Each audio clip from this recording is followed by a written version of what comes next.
Hello, everyone, and welcome back to Calculus.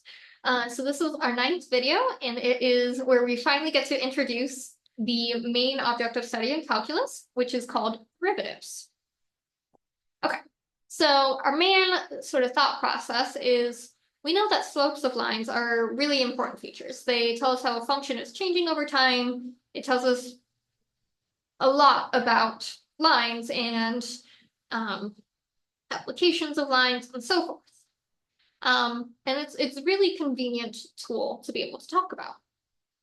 But of course, with other types of functions, we don't have just the notion of a slope of the line. And so what we need to think about is we still want to think about how the function changes over time. And so we're going to sort of generalize the idea of slopes of lines to a more general thing called a derivative. So first thing to remember is a topic called tangent lines or secant lines that you hopefully saw in pre-calc, but if not, I'm going to give you sort of an overview of it now. So we've got some sort of function, f of x, and we're going to focus in on some sort of point x equals a. So for us, this is going to be my f of x, and we're told that we're going to focus in on x equals 4. So intuitively, if you haven't seen tangent lines before, the way that I intuitively think about it is we're trying to sort of balance some sort of line on our graph, and we're allowed to sort of twist our graph around. -4, x equals -4 is what I want. Okay, sorry, not x equals 4, x equals -4. Okay, so what I'm gonna do is I'm going to, x equals -4. I'm gonna put that point down. And again, I want to be able to, so I'm going to think about sort of being able to twist my graph around. But what I want at the end of the day is just to figure out sort of what line I could balance on the graph if I'm allowed to twist it around. So I'm going to copy that down and paste it. And then I'm going to, again, think about being able to rotate my graph until I get to a point where something could actually balance on that point. So it looks like if I rotate it about to here, and then I draw this line, maybe I need to rotate just a smidgen more, draw that line, that would balance pretty well on that graph, right? And so now I've found what's going to be my tangent line. And so now what I do is I unrotate, and I'm saying that that is my tangent line at x equals -4. So my dotted line is my tangent line. And that is exactly what we get if we sort of do it through less intuitive terms. So again, start with a graph, pick some point like x equals -4, rotate around, try to find the thing that would balance, and then set your graph back to rights. Now you've got your tangent line. This is very, very, very much an intuitive process. This is not a rigorous math definition. We'll get to that in just a moment. But this is kind of the end idea of what a tangent line is. So it's a line that's going to touch our graph, and it's going to sort of balance on our graph if I was able to rotate it around. The one exception to this rule or to this sort of thought process is I'm not allowed to balance on corners or cusps. So for example, so this is what I mean by a corner, and this is what I mean by a cusp, basically like a sharp point. I'm not allowed to balance on those. So it would be really tempting to say, oh, at x equals 0, I'm gonna take my graph. I'm going to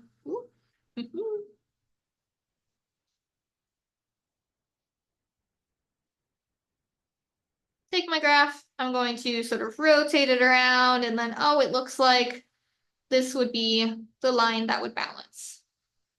While I agree that that is a very good idea of like what line would balance, I'm not allowed to do that. I'm not allowed to balance on a corner like this.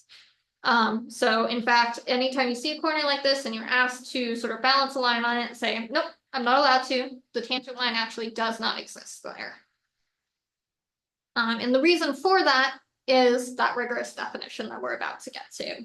But yeah, so intuitively, to draw a tangent line, normally you just draw the point on the graph, try to balance a line on it, rotate your graph back to normal, with the exception that you are not allowed to do that at corners or cusps. Okay. Now, let's try to do that a lot more rigorously. Or actually, sorry, before then, definition, tangent lines are going to be, oh, yeah, sorry, this is the rigorous thing. Okay, so if I want to do this rigorously, I want the real mathematical definition of a tangent line, then tangent lines are actually a limit, and they are a limit of secant lines, where secant lines are any line that goes through 2 points on our graph. So, for example, right, so we've been doing the tangent line at x equals -4, right? So what this is saying is I want to think about sort of taking the points on the graph that get closer and closer to my point 4, f4. And I want to think about each of these series of lines. And actually, let's do it on the other side so it's a little bit easier to see. All right, so I'm going to take a sequence of points on my graph that's getting closer and closer to 4 - 4. And then I'm going to think about each of the lines that would go through my points. And so my new points and 4, f4. So I have that line. Then I would have this line. Then I would have, this is not drawing this quite as well as I want, and then this line and so forth, right? So I've got a series of lines. And I kind of see what's happening as a pattern. And what's happening as a pattern is I'm getting closer and closer to this line. So these are all secant lines, the lines that I'm using for my pattern. And the pattern that they're coming to is the tangent line. So that is sort of the rigorous way to find a tangent line. You think about all of the secant lines that you can take getting closer and closer to your point 4, f of 4, and the limit of those secant lines is your tangent line. Now let's get to derivatives. So the definition of a derivative. So we've got some function f of x, and we're looking at x equals a. We denote the derivative of f at a by this notation f prime of a. And what this really means is f prime of a is the slope of the tangent line of f of x at x equals a. So, for example, right, we saw this picture earlier. So green is our f of x. Blue is our tangent line at x equals -4. Okay. And so what this definition says, if I want to know what f prime of -4 is, it's the slope of this line. And you can go through and figure that out, and you figure out that the slope is about -1.38, yada yada.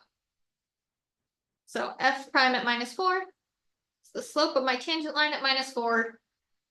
That's just some number. Okay. So that's what we're looking for in general.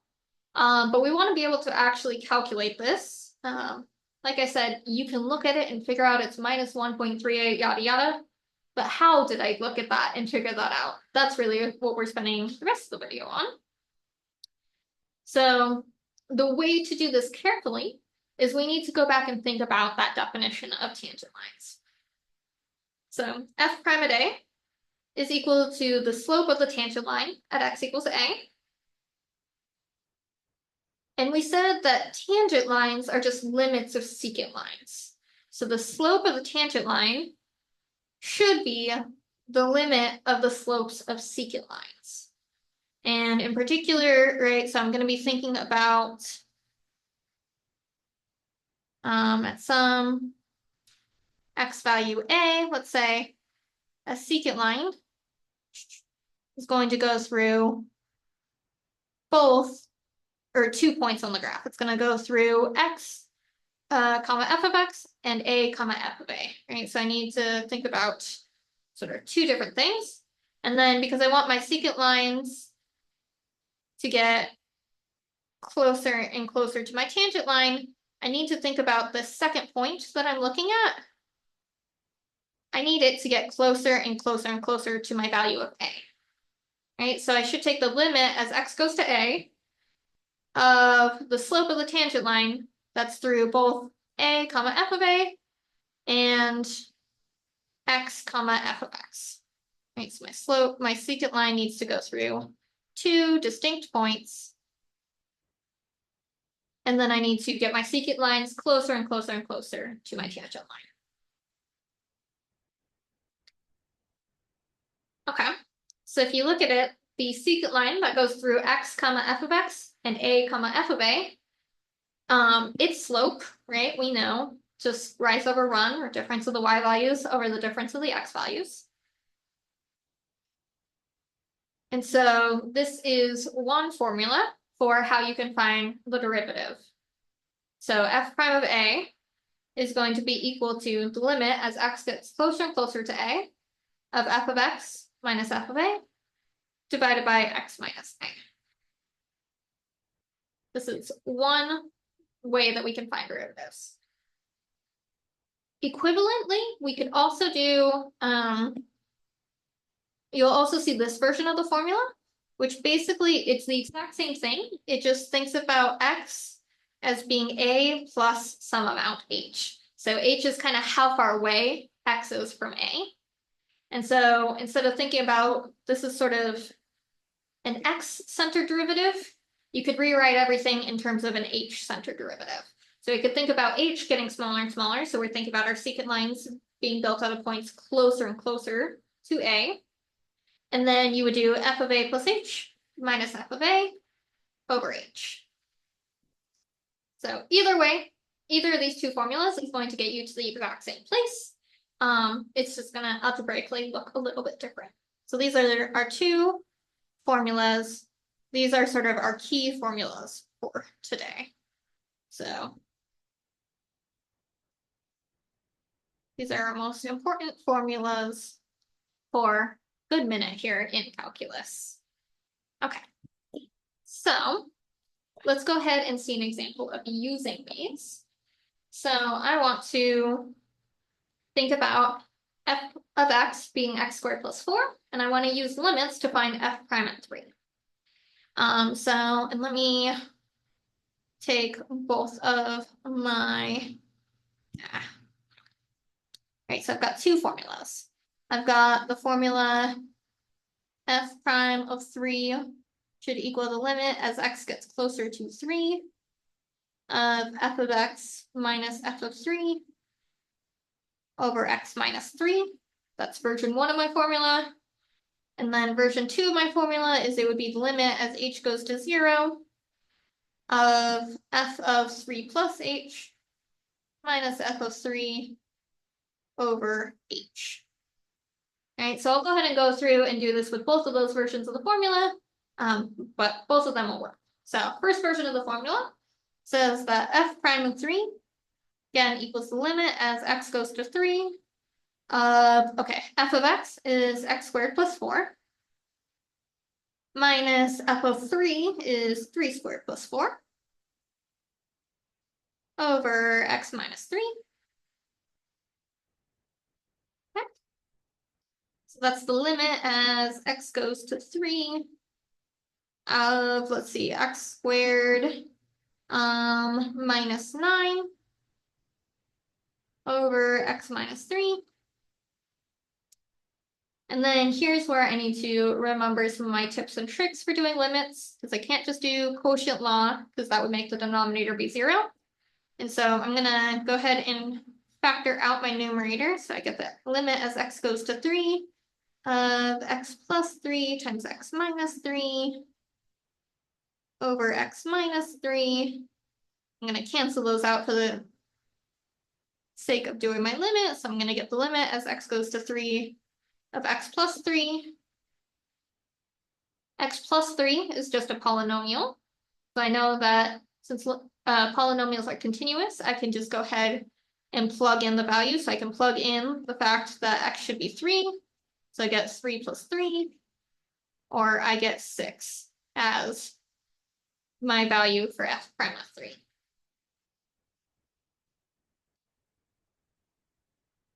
So again, just setting myself up using my definition or my limit definition for derivatives, and then just doing limit laws down to figuring out that f prime of 3 equals 6. So that was one way I could do the problem using my first definition of f prime of 3. Also, again, going to go through and do it with that second definition of f prime. So I could use the h definition for derivatives.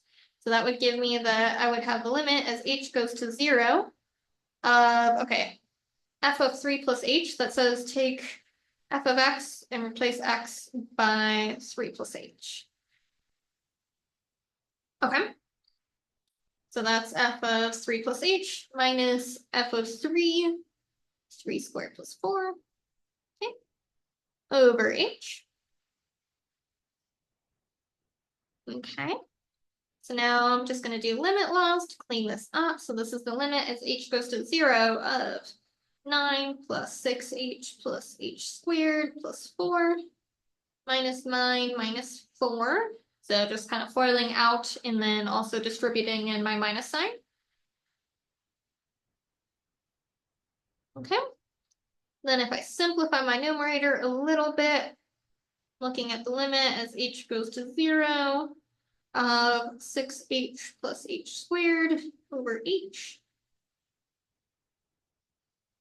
And again, I'm going to need to factor out an h on top and on bottom in order to be able to actually take my limit. Cancel those out. So I'm looking at the limit as h goes to 0 of the h polynomial 6 plus h. So because it's a polynomial and it's continuous, I'm allowed to just plug in h equaling 0, 6 plus 0. And so I get 6 as my answer. So no matter which of these definitions I take, I end up finding that f prime of 3 should be 6. And that's a great way to double check yourself, is if one of the ways your algebra just feels kind of funky and wrong, try it with the other formula. Yeah. Okay, so that's one example. So next example, I'm going to do just the h definition for this one. So f of x is minus 5x minus 8. I want to find f prime of 0. So if I use the h definition, f prime at 0 is going to be the limit as h goes to 0 of f of 0 plus h minus f of 0 all over h. Okay, so that's the limit as h goes to 0 of minus 5 times 0 plus h minus 8. So that's all f of 0 plus h. Then I need to subtract off f of 0, which is minus 5 times 0 minus 8 all over h. So that's the limit as h goes to 0. Let's just do some algebra cleanup. So distributing in that minus 5, I get minus 5h. And then this minus 8 will cancel with this 8 once you distribute in this negative sign. So just have minus 5h in the numerator over h. Cancel your h's. And so the limit as h goes to 0 of just minus 5 is minus 5. So f prime at 0, we should get minus 5.